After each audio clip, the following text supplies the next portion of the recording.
សូមថ្វាយបង្គំ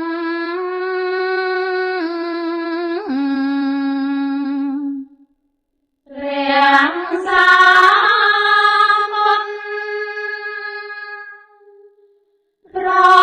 សាបំផុតក្នុងលោកកាជាព្រោះនៃមនុស្សនឹងទេវតា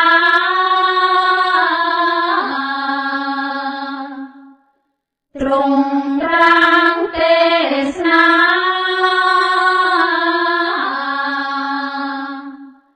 ប្រដៅសត្វចង់អល់ឲ្យដា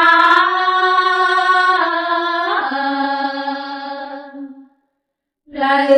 កណ្ដាមា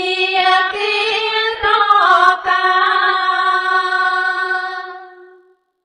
អាចកំចាត់ទុំភ័យចង់រៃឲ្យចាយបាត់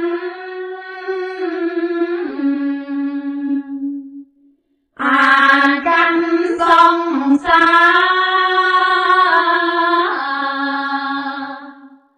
ររាំងទុំបានសាសនាព្រះអង្គនៅសំថ្ងៃសន្មាននិស័យពីបុរាណរំរៀនប្រឹងស្ដាប់ចាស់ចាំបានកាន់តាមលំអានបានក្ដីសុខ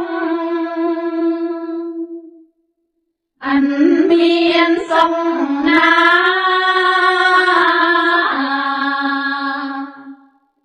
ស្មាក្ដីស្ងប់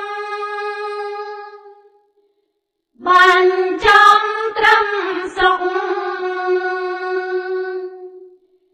លៀនចាទុំតាំងពីលោកនេះតទៅមុខ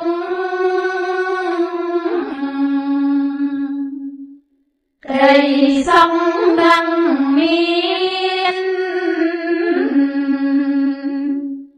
ព្រោះផងស្ងប់ខ្ញុំសូមបង្គំ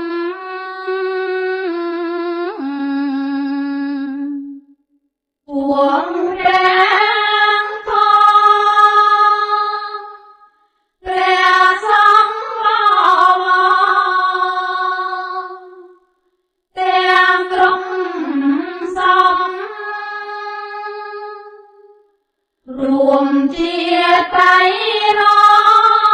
នគួរគោរពជាម្លំត្រ